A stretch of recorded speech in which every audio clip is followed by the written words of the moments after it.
and Vel'Koz away again.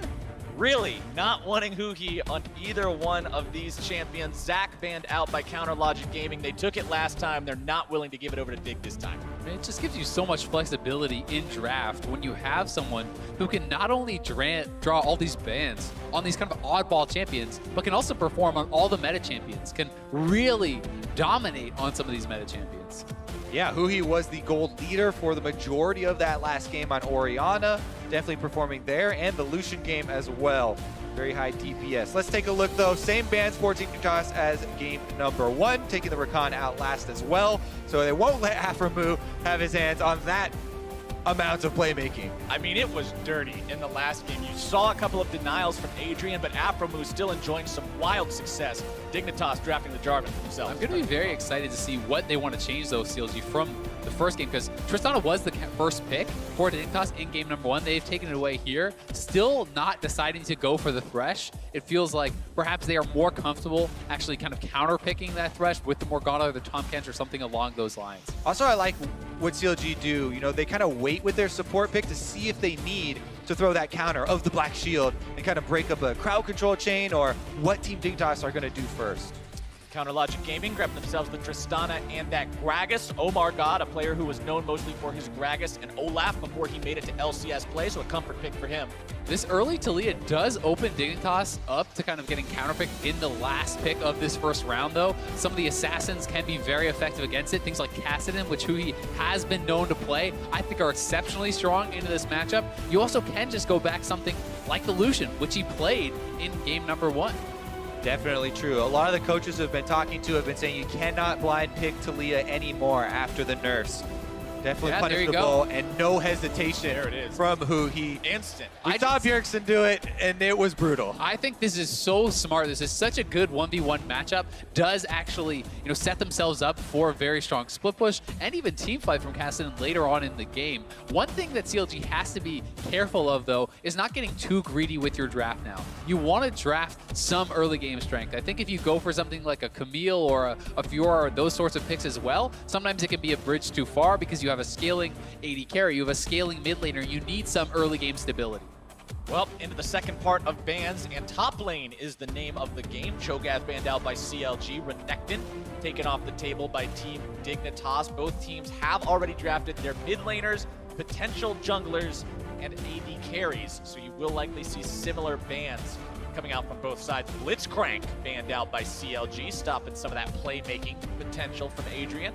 And now we're putting a little bit even more emphasis on that Thresh pick. CLG kind of setting themselves up for a possible second round first pick here in the support role. Camille banned out by Dig.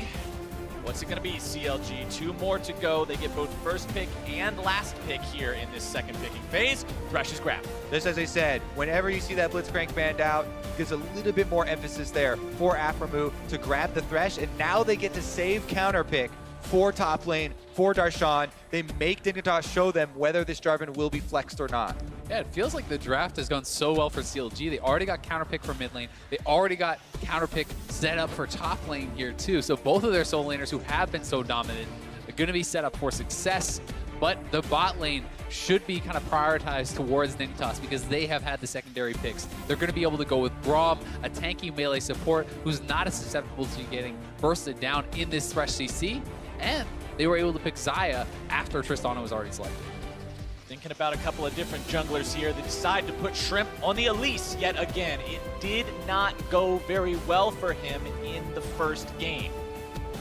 Let's see if he can actually play off of some pushing lanes this time around and find success invading Omar, because when Team Dignitas have tried to invade CLG, it has backfired almost every single time in this series.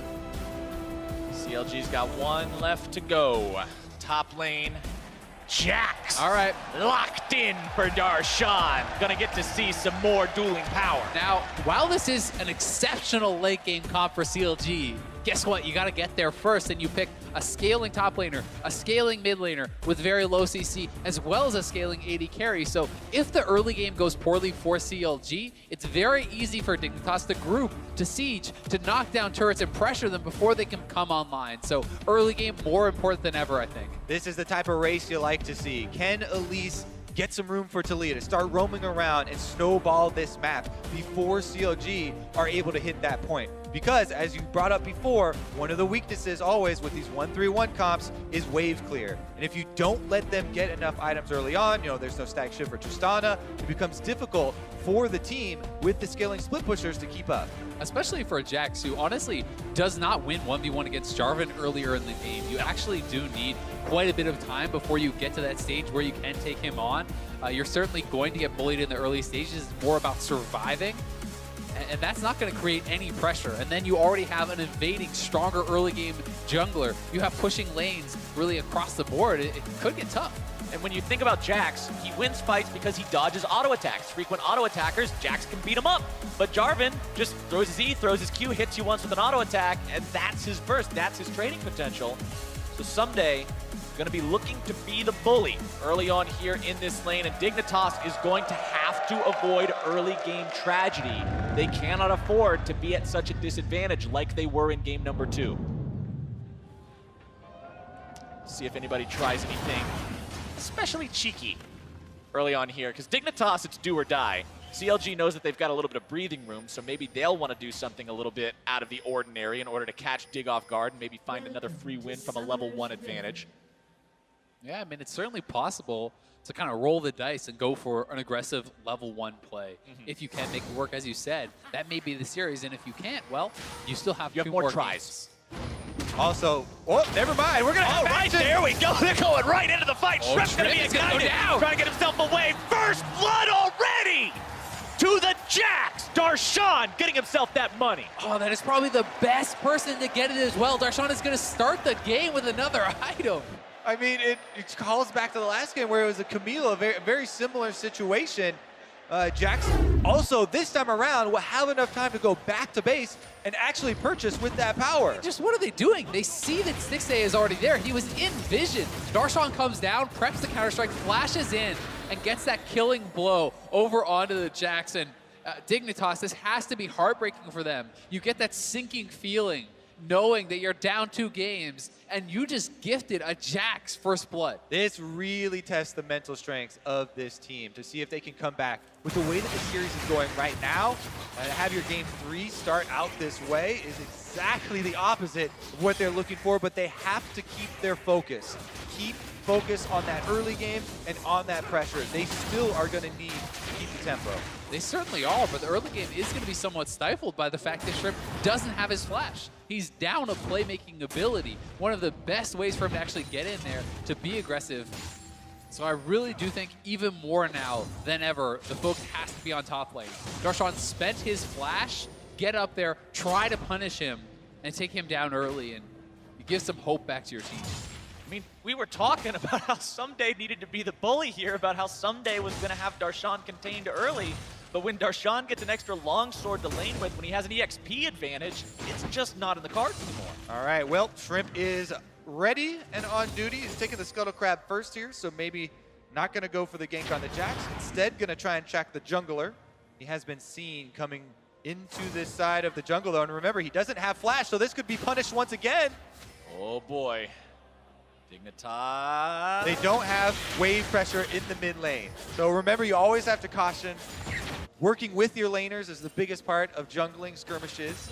And Huhi here on the Kassadin, not yet able to get to level 6, be a effective partner there in the skirmishes for Omar God. Shrimp has taken a lot of damage from these chickens. He lost about half his health bar there to being the one aggroed by the camp. Omar God still only level 2. Doesn't have all his resources available here. Shrimp wanting to steal away that big one, but Omar God with a flop of his belly will steal it away. And hit his level 3, very important for him. Still gonna be tracked a little bit. Now remember, when Bjergsen did this against Keen and did the Kassadin counter pick into the Taliyah, he also went for another early Dark Seal, using his teleport pretty early on to gain some more of that lane presence in this matchup. So far, though, we'll see what Keen has learned since their match versus TSM. Right now, he's pushing in, trying to get some of that wave control. Darshan, though. Baby, that damage from Darshan. Yeah, the counter-striking all those minions, dealing so much extra damage there. Darshan able to set up very well. Shrimp coming around, remember, has no flash. Huhi walking away from the cocoon, recognizing he didn't need to spin the flash, staying safe from that one. Afromu also rotating around here in case he's needed. And another thing we haven't really had a chance to talk about because of all the action is Darshan looking for Someday again. Darshan doesn't stop. No, I mean, he's playing very aggressive. When you start with an extra longsword, you can actually afford to do this pretty well. But the fact that there's an Infernal Dragon as that first dragon, one that is going to be so heavily contested, especially in compositions like this that are chock full of damage, people who want to build up AD and AP, it's going to be even more important, and that's why the bot lane success is going to be even more important for CLG, and they have been having such a better time of it in this series today than they have in the rest of playoffs. And the reason why Shrimp is probably going to hover on this top side, you know, CLG's bottom lane with a Thresh Tristana is very difficult to gank. A lot of escape mechanisms there. See if they get the stop on the back. Not quite. Shrimp just a little bit early on that cocoon fire. It's still kind of scary though, because Darshan wants to TP back for this wave, but if you TP back into a dive, that is horrible for you, so he's actually holding on to it. That's why they have Omar God coming down the lane here. A little bit of a bait. They were going to see if Team Dignitas would go for that risky dive, and Omar was trailing. Not going to be the case though, and Shrimp still got to counter jungle a little bit inside CLG red. Stixay and Afro continuing to push up on the bottom side there. Someday working his way back to top side away from Omar God. Tossing out the barrel, just making sure his top laner is safe, not wanting to allow that dive setup coming out from Shrimp and Someday. Tracker's Knife completed on both those junglers, so extra warding, extra vision to track each other is going to be available for both sides. As we focus on the mid lane here, too, the Kassadin goal is to get to the level 6 within your first teleport timer. So now that he's used his first teleport, just has to hold out a little bit longer in this lane, feeling much more safe after you press that level 6, plus holding onto his flash, so shouldn't be much of a worry for Huhi. And we have to see, though, Omar God behind Someday has not been spotted out. We'll see if he can actually get up there. Darshan with the stun, Omar coming in with the body slam, the barrel comes down, more damage going through. Gets himself away with a nicely placed flag.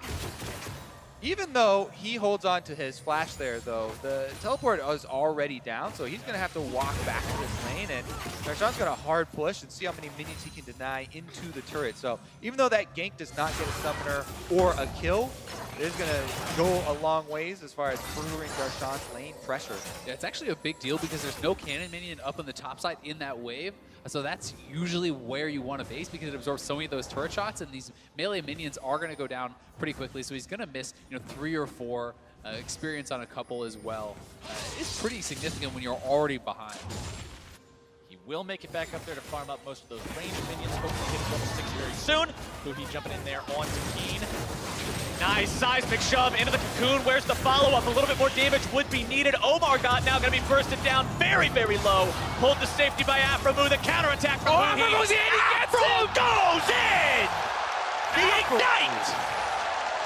The roam here from the CLG captain comes up to save Omar while going for the kill with the Flash Ignite onto Shrimp, completely turning the tides of the 2 versus 2.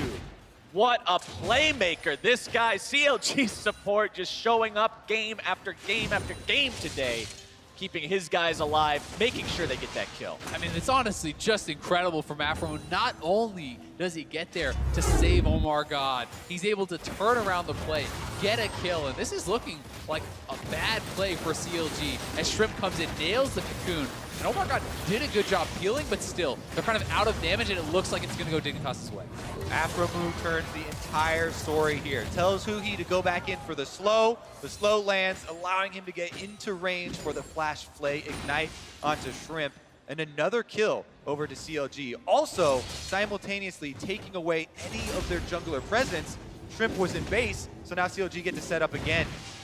Someday, maybe the target of a dive here. Darshan tanking a bit too much damage from that turret, though. Trying to get himself away now. Someday does have the ulti. He may just want to try to go in here and dunk him.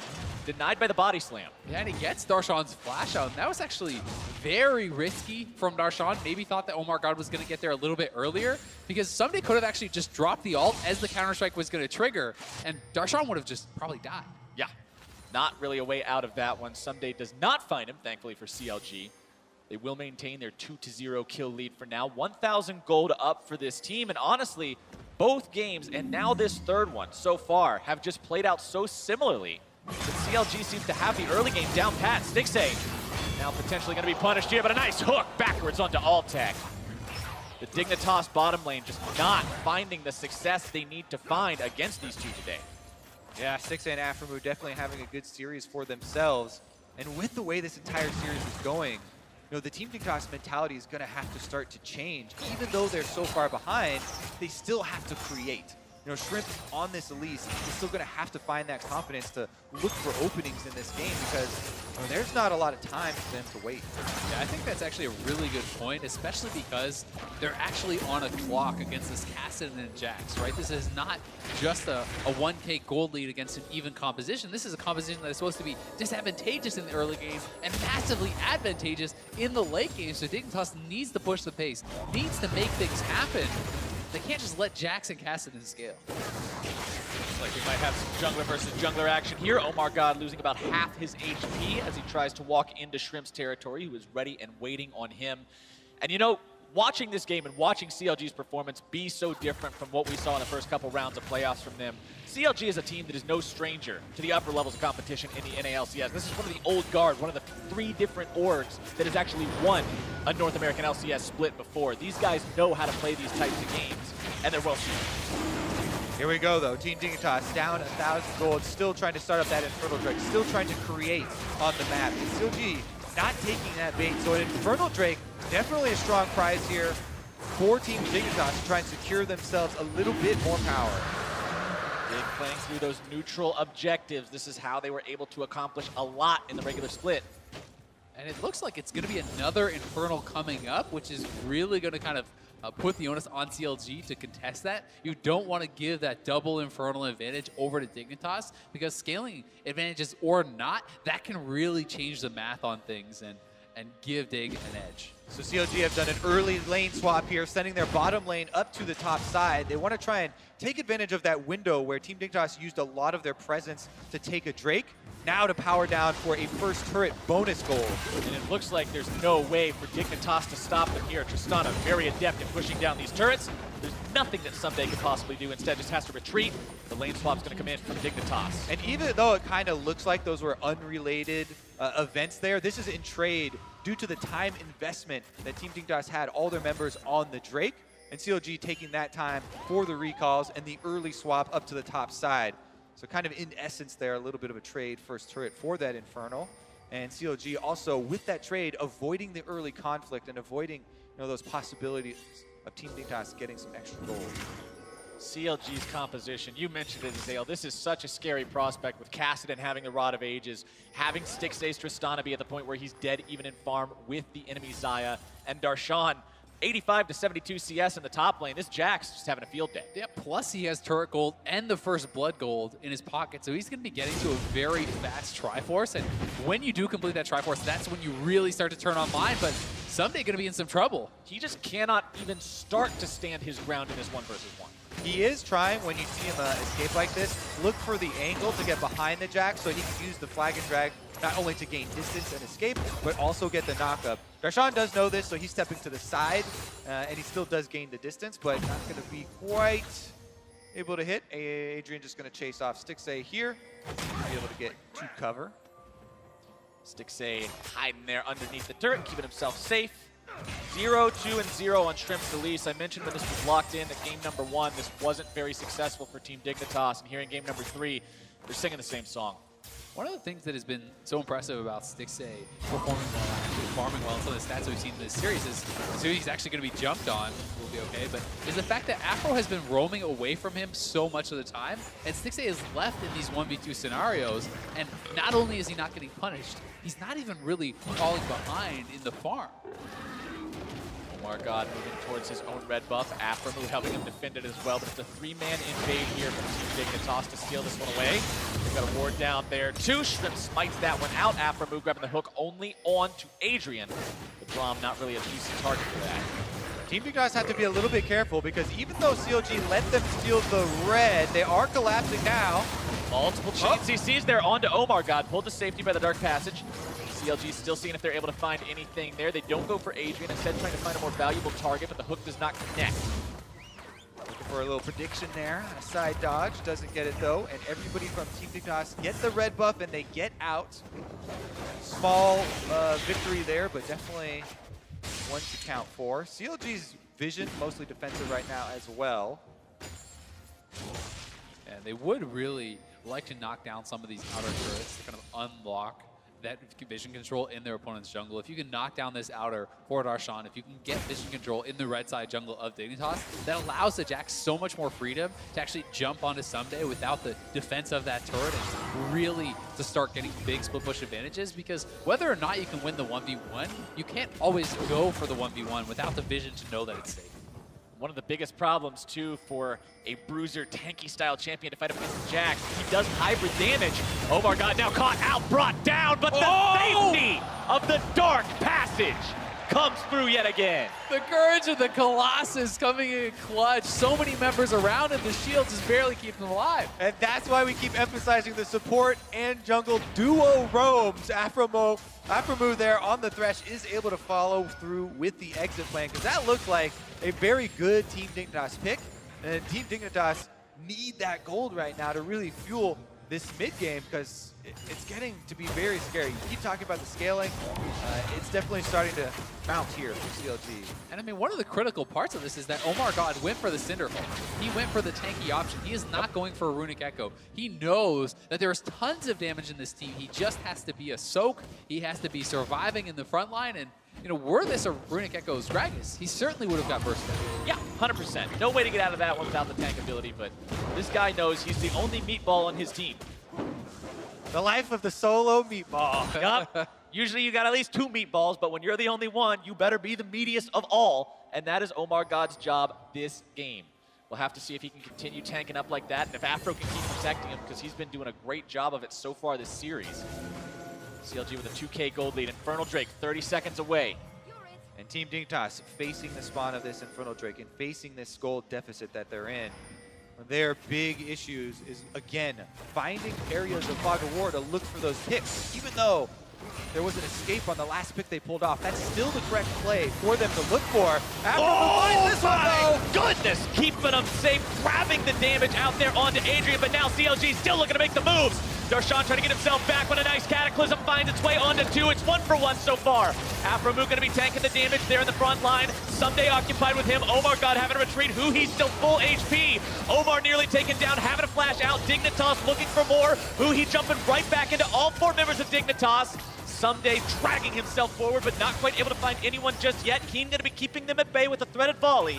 And both sides walk out. Team Dignitas have to be careful with their health bars, because the Infernal Drake is still on the field. They don't want to get so low that CLG would slip in and go for that afterwards, because they already have Scuttle Crab and Vision Control. Here comes the teleport. They don't want to let him have it. Yeah, Darshan is actually holding on to his teleport. He's running back to the top side. So will CLG just make the call to give this up? And for now, they are backing off, but he does have his teleport as well. Exactly. They could come in with a double teleport if Team Dignitas start taking up the Infernal Drake first. They're on it. Dignitas wants this objective. TP starting to be channeled. Weaver's Wall going to be keeping CLG away. Dignitas burns it down. They manage to get away with it for now, and CLG will have no counter opportunity. Even though the double teleport comes in, the rest of the team can't get over the wall. Very nice there from Keen, and Team Dignitas are able to get yet another Infernal Drake. These are what's keeping them in the game. I mean, that double Infernal really does make a massive difference as you get to the later stages of the game. It erases a lot of the edges that these champions have from CLG.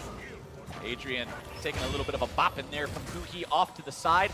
Huhi's Rod of Ages, 7 out of 10 stacks completed on that one. Also closing in on the Lich Bane. We're getting to the part of this game where Kassadin can start really hitting hard. Yeah, and the fact that Jax now has his Triforce completed before Jarvan even has a Black Cleaver is a really bad feeling for Someday. He wants nothing to do with Darshan in this 1v1. Someday will need to find more opportunities in team fights to really make himself as useful as Darshan is.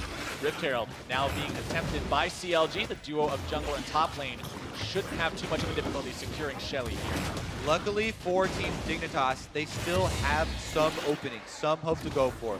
Before CLG get wards on both sides of the jungle to really allow those double teleport 1-3-1 split pushers full effectiveness, Team Dignitas can still make these looks to try and find picks. They're looking for that Fog of War. You know, Talia has mobility, so if Elise is there, and able to get someone with Cocoon, that's what they're trying to kind of open up an area in this game to come back from. But right now, CLG is still feeling very confident. In 1 minute from now, a little bit under, Baron will be live for the first time this game. And I mentioned it in game number 1, and I want to go back to it because the stats are so convincing for Dignitas when they get Barons. When this team can control that objective, they have an absurd win rate, something over 80%, but they've been denied it both games so far. CLG has done a wonderful job maintaining control over the area, and if they can keep that up in game number 3, it's been their ticket to victory. It'll be very interesting to see how Omar got decided to use this Rift Herald. He's going to try to go to a side lane, crack open some of those turrets, because Darshan looking for the flank, but somebody is coming down here as well. Aframu with a very nice pull there onto Altec, but instead it's going to be him who's taken down. Shrimp goes up into the air to drop the aggro. Stixxay forced to rocket jump away. Someday coming in from the side, wanting to find the dunk onto a value target. Instead, CLG walks out. Dignitas manages to find their pick. Baron goes live. What is the choice for Dig here? They need to get something off the back of this. They would hope to bait in CLG to try and check around Baron. Darshan's going to be one caught a little bit. Just chased out of their own jungle, though. Team Dignitas can set up the vision. A little bit of deep vision does go a long ways. Little spiders skittering their way into the bushes. Darshan, I don't know if he saw those there or not, but I don't think it matters too much. The push coming in on the top side means that Dignitas wants to look towards this tier 1 turret, utilizing the jungle and top laner together. But CLG reinforcements are making their way in. Rocket jump away in the mid lane from Stixxay. Adrian and Altec pushing that lane up as well. Dignitas just taking priority in multiple lanes at once, trying to get themselves as much map control as possible. Because it's Dignitas that needs to push the base. They're the ones that really are trying to knock down turrets and get something done. And nice hook comes in. Wall comes out. Aframu now going to be jumped on. The dunk comes through. The damage coming out as well. There's your blade caller taking him out. And Aframu a little bit close there. Even though he's able to create a play, CLG are looking for 1-3-1 pressure, and the 3-man squad cannot get baited into a conflict there. So Team Dignitas very happy with taking down the turret and getting an extra kill, even though it looks like Huhi will be able to answer on bottom side. And this is buying time on the top side as well. So, they do get the play, they do get a kill, but it's time for the solo laners. Jack's going to be up to this turret, going to be able to get some damage down before somebody actually gets up here.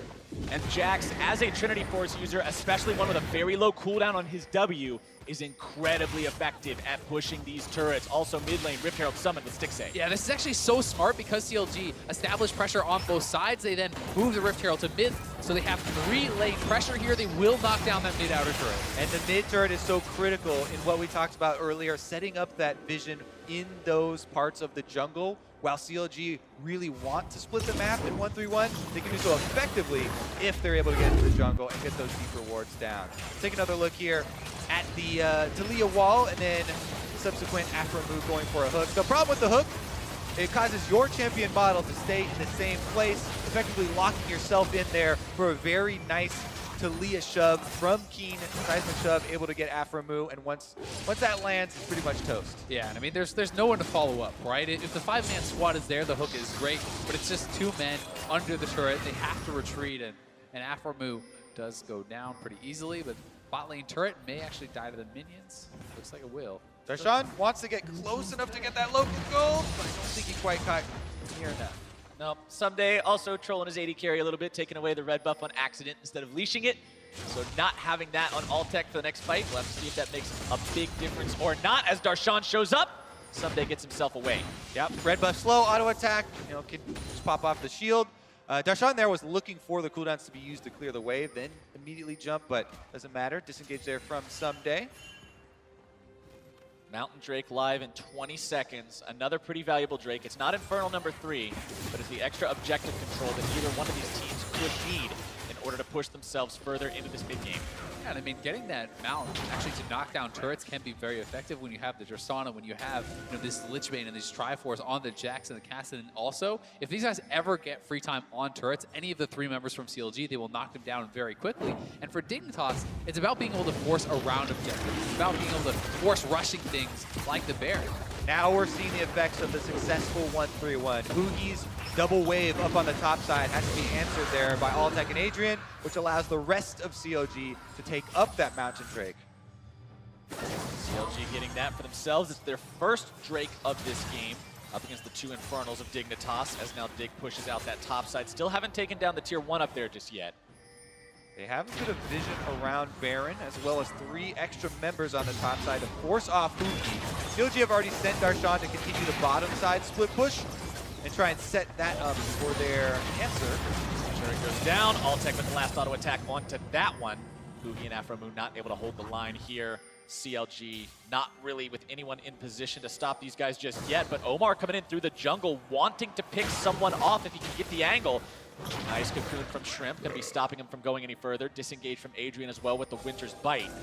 CLG can't collapse in time. Well, this is actually a really interesting buy here from Darshan, going straight for the Frozen Mallet second.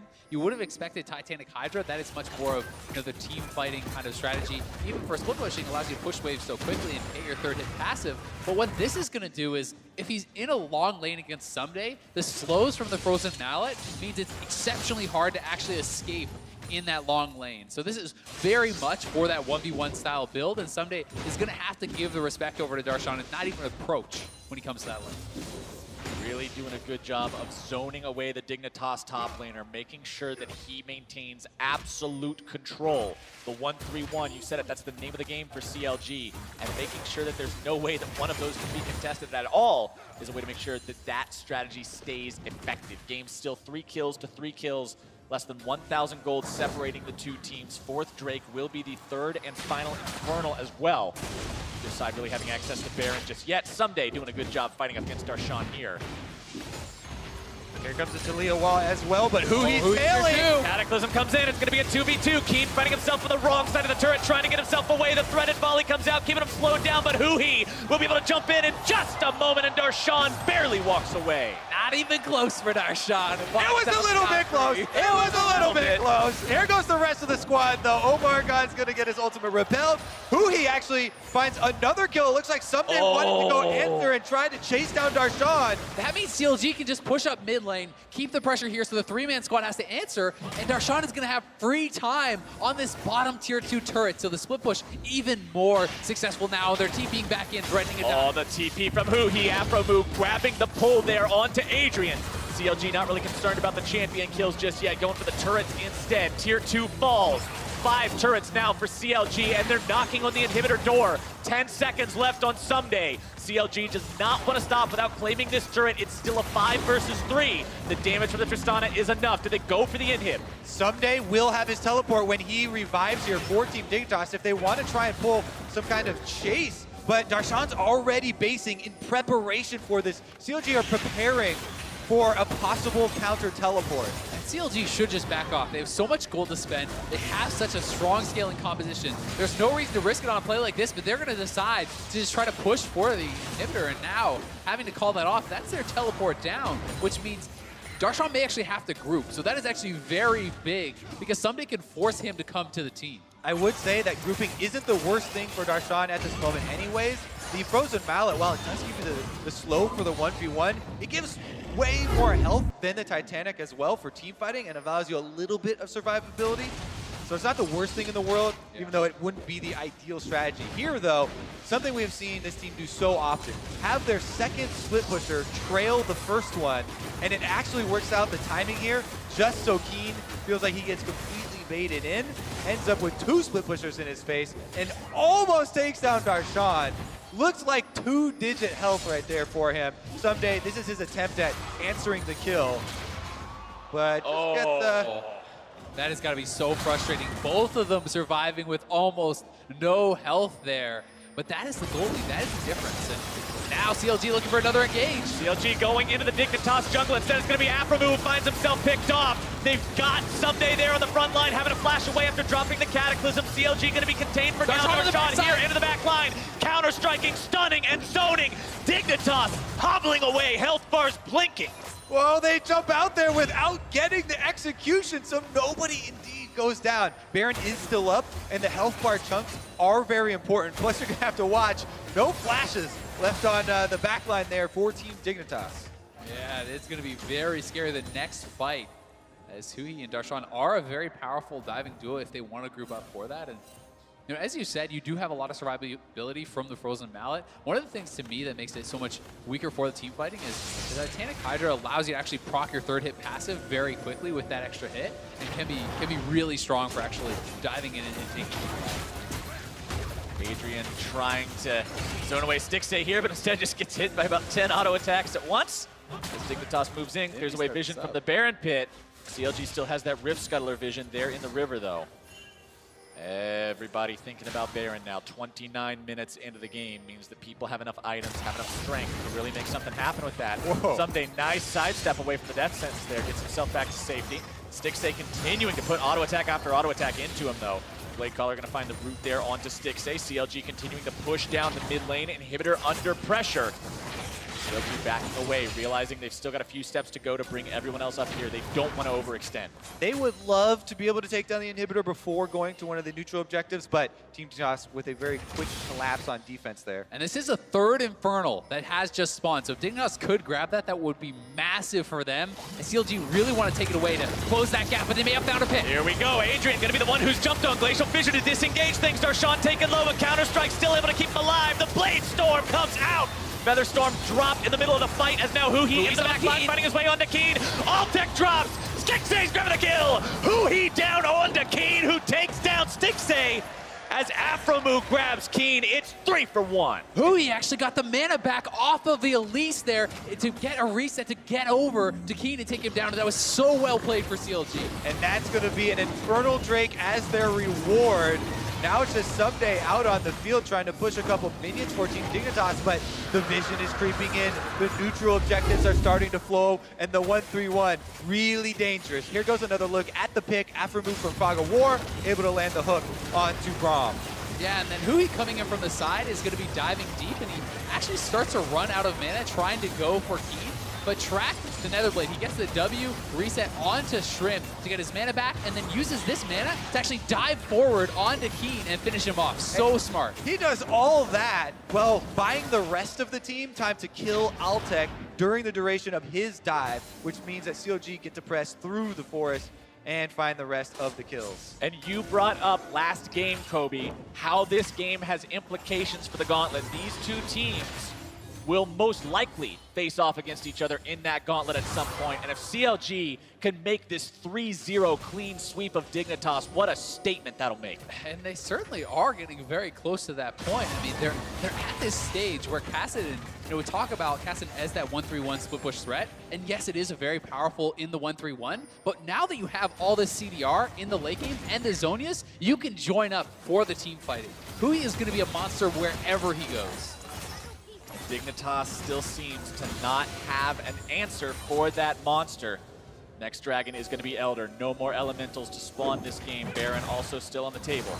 The goal with 1-3-1s right now is to set up the minion waves in place in preparation for an overextension by Team Dignitas. As Zale mentioned, a couple of ways that the split pushers can actually even dive into the back line of Team Dignitas and actually collapse for a team fight. Right now, though, they can just wait. You gain gold by having the extra split pusher. The tower is under attack from Huhi. Someday is under attack from Darshan. And CLG closing in on all areas. Yeah, and they can retreat back towards the Baron. It looks like they may start up a two-man Baron over here as Tristana and Gragas are heading right for that Baron pit. I think CLG may start this, and they have already started it. Darshan's still pressuring on the bot side, and Hui's still pressuring on the top.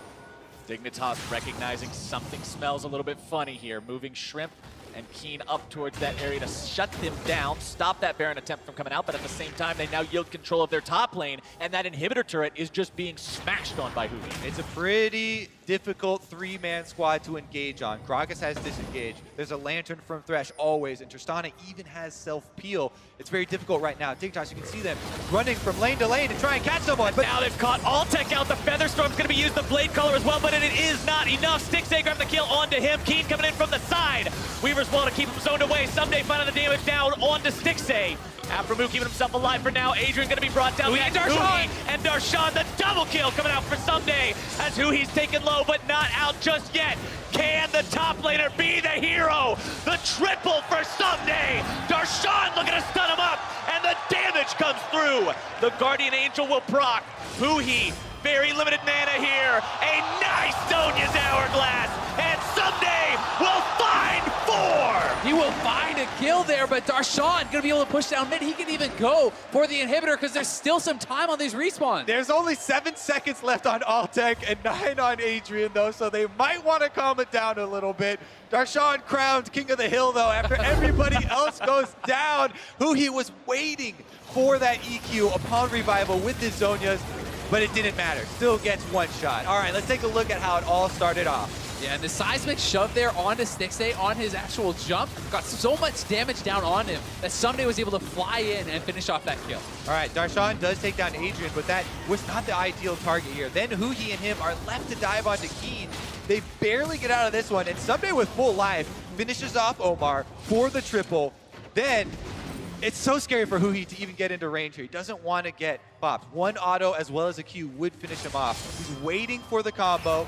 Huhi's able to get off the Zhonyas. We know what happened after that, though. Let's get back to live, Captain. We're live into the game, boys. 7K up still for CLG, but Dig showed they can still do something in these fights. And something worth noting, Someday actually has the components of either a Ghost Blade or a Dusk Blade on Jarvan. It's hero time. He's going full DPS, trying to one-shot someone with this build. This is not your standard tank Jarvan. Grab up that Knight's Vow, grab up some of these supportive items. He's going all in. We haven't seen this since Trey was really back on Apex. It's carry time for Someday in the top lane. Time to flex those muscles and keep this series alive for Team Dignitas. Stixay jumping away after pouring some damage into Adrian there. Still no Baron taken by either side. Remember, the Elemental Drakes are all tied up, so either team will get value out of that Elder.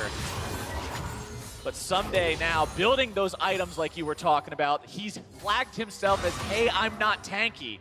So he's got to respect the possibility that if he goes in even a split second too early, CLG may just burst him down. As now, the damage coming through onto Adrian once more. Dignitas zoning them away. Threaded volleys, unraveled earth, going to be showing up as those zoning mechanisms.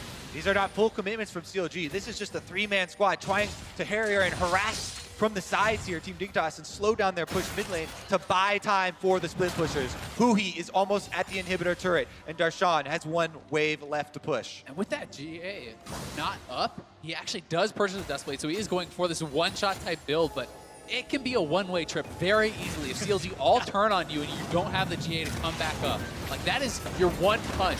CLG on the Baron, though. So many men on the bot side even looking to try to push Darshan out.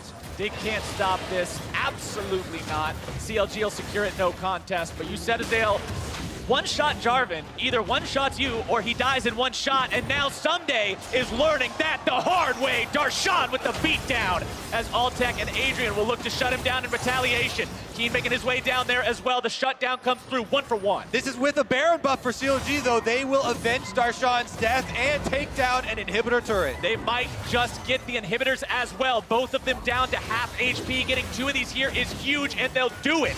Now they have to get themselves out. Shouldn't be too big of a challenge. Stixay grabs the mid one there as Huhi grabs the top. And Dignitas now finds themselves seriously. They're staying around looking for a pick here. Coming over for Adrian. Pops up the Unbreakable, trying to keep himself alive. Ulti coming out from the Xayah. Altec taken down to half HP. Seismic shove, not quite finding the mark onto Huhi. 2 dead on the side of Dignitas. Someday not alive for another 15 seconds. This could be the series. CLG pushing onto the Nexus turret, demanding a response. Yeah, Huhi actually forced the heal and ultimate from Altec, so there's not much to keep him alive in this fight. CLG could look for a pick on Altec here. We'll see if they go. Shrimp is very, very low. Altec trying to keep himself alive. More damage coming out. CLG zoning them away. Nexus turret number 2 about to fall. Someday back alive on the front line. Huhi able to find the damage. Altec is down. Shrimp's almost going to be taken out as well. Huhi falls. Someday's going to be chased down. And Dignitas has found themselves in an unrecoverable position. CLG, 3 games in, takes 3rd place. What an incredible series from CLG, showing complete and utter dominance over Dignitas here. Going into that Worlds Gauntlet with so much confidence now, they have to be feeling amazing.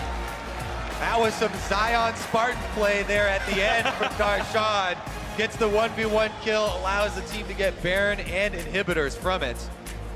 What a well-executed comp from CLG. The scaling, we talked about the dangers of it in Champion Select. How if you have these lanes that may fall behind, it could end in disaster. Instead, the Jax gets first blood, the 1-3-1 is executed well, and they deliver time and again. You've got to talk, though, about these early games, these level ones, how badly it went for Dignitas. Every single game, they were just destroyed at level 1. CLG's preparation, CLG's collapses, their planning, and their execution around these early games was so far superior that it always felt like Dignitas was starting from one leg behind. And it just felt like the experience of this team as a playoff regular, as a team that has won in a LCS splits in the past, shown through here, and CLG was able to demonstrate how you compete in best of fives, how you make adjustments in between games, and continue to just find the wins, adjusting as need be, and keeping the elements that work. Dignitas may get a second shot, though. Both these teams are going to go into the gauntlet. Right. They will first have to take down FlyQuest to, again, challenge a rematch here with CLG. I mean, if you're C9 and you're watching this, though, you have to be a little bit more nervous, I think, than you were before today, because CLG showed such good form in this that that's a team that could threaten C9, that could make that push towards Worlds, and we weren't saying that coming into this match today. Right. If you're Cloud9 and you watch this match and you see a 5-game fiesta where it just looks like this complete craziness and nobody looks super clean, then you might be thinking, okay, we're pretty comfortable. We're the final boss. We're going to be okay. But a CLG that looks clean like this, a CLG that looks focused like this, is a CLG that you truly have to respect and prepare for appropriately. And it's CLG kind of going back to their old ways here. In the last game with the 1-3-1 and split pushing, definitely kind of bodes well as far as where they came from and what versatility they can offer now with these strategies. And that versatility, I mean, Azael, you brought it up first. Huhi doing so much work for this team, not only on Summoner's Rift, but in the banning phase, Vel'Koz and Aurelion Sol making it so these value picks made it through anyway, and it made it so these guys could just get what they needed and use it effectively. I mean, it's extremely impressive that he is drawing all these bans and still completely dominating in this series. Even in that last series of plays in Game 3, first time he goes in, he forces out the ultimate from Altec, he forces out the heal. Second time he goes in, he kills Altec, he kills another person, barely gets out. Like, he is drawing so much pressure in these games and still performing. Speaking of drawing pressure, Darshan there on the split push multiple games in a row, also doing a tremendous amount of work. Well, to hear more about the players on stage, we're going to send it to Pastry Time, who's standing by with CLG's support and top laner. Thank you very much. I'm here with Darshan and Aframu. After a very successful sweep of Team Dignitas, I mean, I think coming into this match, I don't think anyone expected it to look that convincing from you. How are you feeling kind of coming into the match, Darshan? I feel a lot better about our performance. I think we owe a lot of that to Aframu. I think he had really good communication and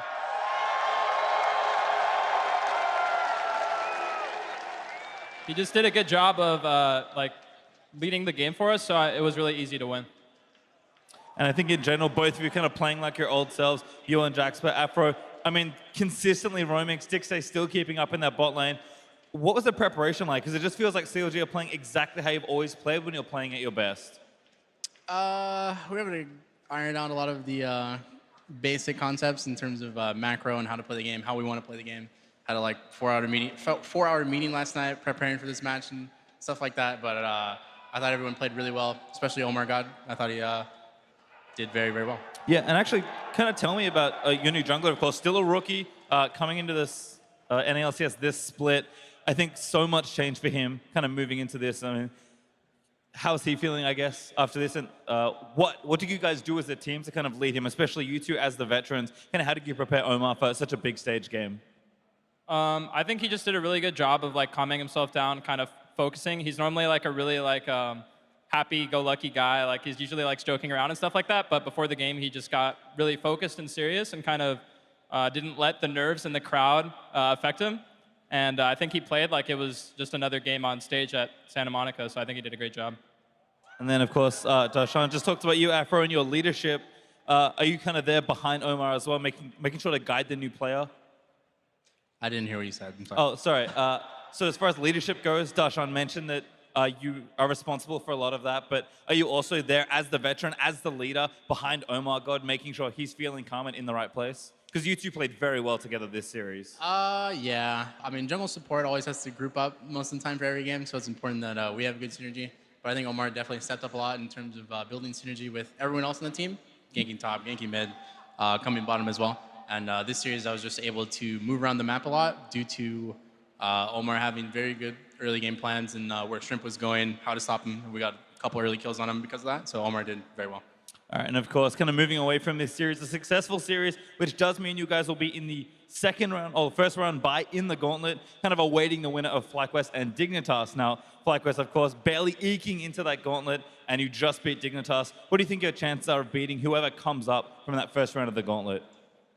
Well, we went to Worlds the last 2 years in a row, and we definitely want to make it 3 in a row, so I don't think it matters who we play against. Afro, CLG going to Worlds? I mean, yeah, we'll see there. All right, thank you very much. And congratulations again on the series win. But we are going to throw it back over when you guys are done. Thank you again. Thank you very much, Pastry Time. The 3-0 victory for Counter Logic Gaming. Not many expected that to happen. Called it. No, we didn't. But honestly, what a turnaround, right? Because you talk about their loss, getting knocked down a peg in the semifinals, and then what they've done in just a week's time with that rookie jungler that you just heard Darshan and Aframu praising here for his performance in this best-of-5 series. I mean, it's pretty remarkable that all of that happened in 7 days. I think they actually did too good of a job, you know, getting rid of all the doubt, because now when they go into the gauntlet, people are going to think they're going to do well, Right, and then they're they're going to do the opposite again. Exactly. Yeah, I mean, I don't want to understate how important the first 3 minutes of each game was. The fact that they got first blood before minion waves met in games 2 and game 3 is huge for the implications of that game. I feel like it infused Omar God with so much confidence, always gave him the upper hand because they killed Shrimp in both of those games as well in the early games. So I think that helped jumpstart a lot of their games. What I go was for going it. to say, I also think the game plan out of Dignitas was very different than what you saw out of the Immortals loss that CLG suffered. And I mean, they're different teams, so they can't necessarily execute the game plan 100% the same way. But you know, Immortals really targeted bans around the top and mid lane and then took counter picks up there and then just fought around bot side. It felt like CLG was still able to find favorable matchups for Darshan that drew pressure to the top side, as well as all these great early games that they planned for. And to that point, right, we saw CLG and Dignitas both try many different looks in Champion Select. This third game resulting in the 1-3-1 composition out of CLG, bringing that Kassadin in the first pick phase, second rotation, first pick phase for Huhi. He had a fantastic performance alongside Darshan, really applying pressure to the map. And while we did have, you know, an even feeling for a large portion of that game, there was still that kind of inkling that Dignitas was getting strangled out because of the pressure. Yeah, I always think CLG is at their best when they are 1-3-1-ing. And especially this year, Huhi and Darshan have been their 2 best players, I feel like, during the summer split. So if you can isolate them in 1v1 or 2v2 situations, they're generally going to do a lot better. Yeah, and we had a perfect example of that coming at 26 minutes into the game. A 2-for-0 on the bot side. It's the 2 solo laners linking up up against Someday and Keen. And both top laners are trying to bait the other one in. Someday knows that he has Keen coming in, but Huhi gets there a little bit first. It results in another 2v1 situation where now Keen's getting soloed out. He is almost able to take down Darshan and just barely gets out. And this kind of feels like Someday suffered maybe from a little bit of tilt over the course of this game, getting over-aggressive at periods of time. Here, trying to finish off Huhi, just doesn't quite have the damage. The auto attack reset, not quite enough. And there you see some of those early game advantages really coming into effect, because if they were a little bit less gold down, if they didn't quite have that Warden's Mail completed on the Jax yet, these are plays that can easily go in your favor. Right, that's the 1-3-1 comp kind of working the way it should by pulling pressure to the side lanes and then using these 2 power picks to kind of, you know, duo or solo people out. What you don't necessarily expect is to see a 1-team fight with the 1-3-1 composition, and that's what we got, our Acer Predator replay here in Game 3, 30 minutes in, 3-for-1 for CLG in the jungle. Yeah, Kassadin's not just a split pusher, it's also a great flank pick in team fights. So 2 big things here. Darshan actually acts as a tank. The counter-strike there does a huge amount of work, and that gives time for Huhi to jump in the backside. He completely invalidates Keen for a lot of this fight, and also was pivotal in finishing off the Braum at the very beginning. And don't pay attention to 6-8 at the end there, jumping over the ground, but everything else worked out great for CLG. Very much so. Yeah, fight on 2 fronts. It was pretty easy for them to win there. And Jax gets deceptively tanky. I mean, we talk about, yeah, he's maybe not the most useful frontlining tank, but with all of that health built through, you know, the Frozen Mallet alongside the ultimate, which helps with the resistances and the counter-strike, put him in a position to absorb an incredible amount of damage in that fight and ultimately pull the victory away for them. From there, we move to the Baron. It's typical CLG macro play, and they played it cleanly.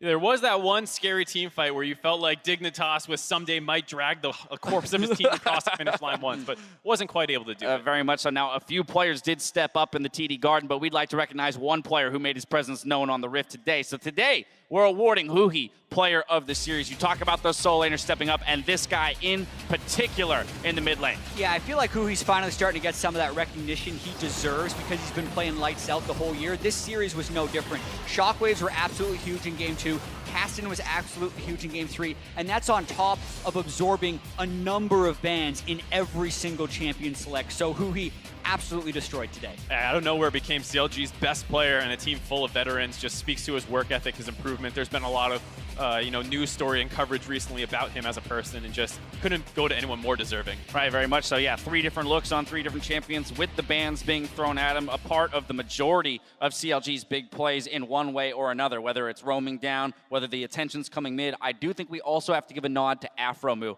right? We talk about the solo laners being fantastic. Afromu received a lot of criticism through the earlier stages of the playoffs for not matching the level of what we've known from him in the past, and here he showed up today. Yeah, I mean, if we look back to the semifinals against Immortals, Huhi actually did more damage per minute than anyone on either team in that series, and I think the reason they lost is because the jungle and support position was so outclassed. So Afromu and Omar Guard definitely stepped up today compared to the semifinals, and that was, the big difference for them. Huhi's been performing the whole time. Those guys really stepped up. Yeah, I think you could argue that Darshan was probably the second best player for CLG today, but the big thing was that the people who were underperforming in the previous series stepped up this time, did not become a liability over the course of the series, and actually made good plays. And with this victory, with today's match in the books, we now know the path teams will need to take if they want to be that third team to represent North America at Worlds. It all starts with a match between FlyQuest and Team Dignitas. Then the subsequent winner must make the gauntlet run through Counterlogic Gaming and finally Cloud9. So there's a possibility we get a rematch of the best of 5 we just saw.